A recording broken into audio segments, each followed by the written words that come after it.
বন্ধুসকল, এটাৰ পিছত আন এটা দুখবৰে কন্দুৱাইছে সকলোকে। হয় বন্ধুসকল, আপোনালোকে ঠিকেই শুনিছে। সাংস্কৃতিক জগতৰ বাবে পুনৰ এতিয়া আহি পৰিছে বেয়া খবৰ। বন্ধুসকল, ইজনৰ পিছত আনজনে বিদায় মাগিছে এই পৃথিৱীৰ পৰা। ইতিমধ্যে ভ্ৰাম্যমাণ জগতৰ এজন জনপ্ৰিয় অভিনেতা আমাৰ মাজৰ পৰা হেৰুৱালো। হয় বন্ধুসকল, ভ্ৰাম্যমাণ জগতৰ এজন জনপ্ৰিয় অভিনেতা মানৱ দত্তৰ আকস্মিক মৃত্যুৰ খবৰে সকলোকে কন্দুৱাইছে। বহুত অসমীয়া ধাৰাবাহিকতো অভিনয় কৰিছিল অভিনেতা মানৱ দত্তই।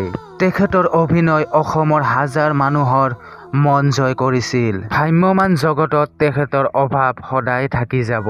বন্ধুসকল, আমাৰ চেনেলৰ তৰফৰ পৰা তেখেতলৈ বিদায় আত্মাৰ চিৰশান্তি কামনা কৰিছোঁ।